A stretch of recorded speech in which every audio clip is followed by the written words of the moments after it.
नमस्कार दोस्तों ध्यान ऊर्जा में आप सबका स्वागत है। तो दोस्तों, आज की कहानी का शीर्षक है दुखों का अंत तुरंत। आज के संसार में दुख अधिक है, सुख कम। यही कारण है कि हर इंसान अपने दुखों का अंत करना चाहता है और सुखों को गले लगाना चाहता है। मगर मैंने अक्सर देखा है कि बहुत से लोग सुखों की तलाश में ही दुखों के सागर में ऐसे गिरते हैं कि उनका बाहर निकलना कठिन हो जाता है। बहुत ही कम लोग इस बात को समझते हैं कि जिन हालात को हम दूर भगाना चाहते हैं उन्हें हम स्वयं ही तो बुलाते हैं। बहुत से लोग जीवन भर एक ही प्रकार की वाट से घिरे रहते हैं जिसे वे उन कष्टों से बचाव के लिए अपने इर्द गिर्द बनाते रहते हैं जिनसे वे डरते हैं।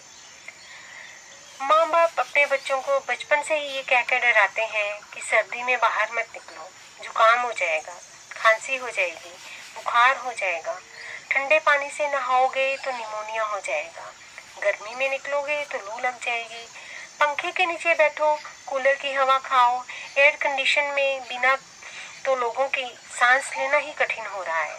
जरा सी गर्मी पर लोग तड़प उठते हैं। ये सब क्या है?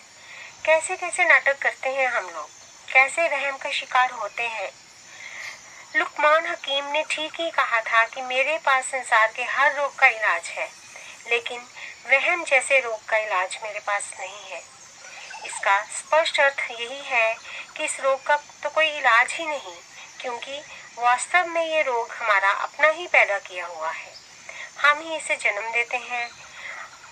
इस एक रोग के कारण अनेक रोग हमारे शरीर में जन्म ले लेते हैं।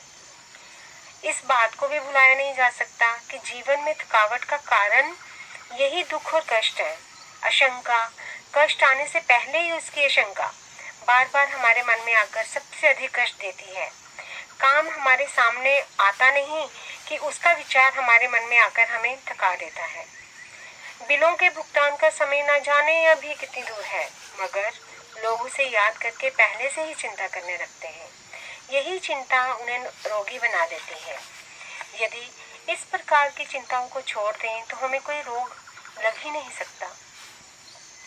मैंने उन लोगों को भी बहुत निकट से देखा है जिनके जरा सी चोट लग जाए और उसमें से खून बहने लगे तो वे इस चिंता में डूबने लगते हैं कि अब इस प्रकार का जहर उसके सारे शरीर में फैल जाएगा। इस जहर के कारण उनकी मृत्यु भी हो सकती है। अब आप ही सोचिए कि इस जरा सी चोट को लेकर आप मौत के डर तक जा पहुंचे। ये कौन सी दुख की बात है? कहाँ ये जरा सी चोट, कहाँ मौत? इन दोनों को तो कैसे मिला दिया आपने? उस आशंका के कारण आपके मन का क्या हाल हुआ होगा। जरा सी चोट के लिए तो आप अपने जीवन तक का अंत करने पर तुल गए हैं। कितनी बुरी बात है। ये ऐसी चिंता का क्या लाभ है आपको? यदि हम संकल्प कर लें, दृढ़ निश्चय कर लें कि हम अपने मन में भविष्य का चित्र सुखमय, खुशियों से भरपूर, दुखों से मुक्त बनाएंगे तो हमारे लिए कितना अच्छा होगा। इससे पूरे मानव शरीर को लाभ पहुंचेगा।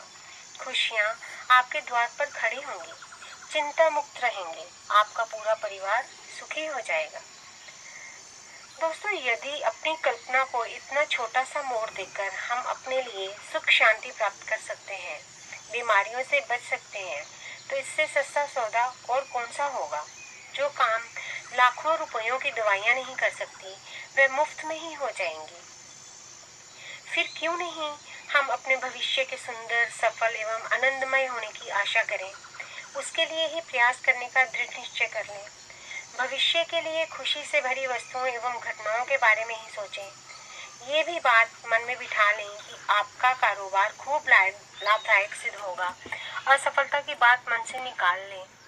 हम कष्टों और बीमारियों को जितनी आसानी से निमंत्रण देते हैं ना, उतनी आसानी से आरोग्य और सुख को भी निमंत्रण देते हैं। क्या ये हमारा पागलपन नहीं होगा जो हम अपने लिए रोगों की आशंका लिए फिरते हैं? क्यों नहीं अपने मन में ये भावना पैदा करते हैं कि हमें जीवन में सफलता प्राप्त करनी है। ये रोग, ये कठिनाइयाँ हमारा रास्ता नहीं रोक सकती। हम केवल सुख ही पाना चाहते हैं। इन सुखों को पाने के लिए हमें अपना संघर्ष जारी रखना होगा। तो दोस्तों, आज से ये प्रण कर लें कि हमें हमेशा अच्छा ही सोचना है, ताकि हमारे साथ जो हो वो अच्छा ही हो।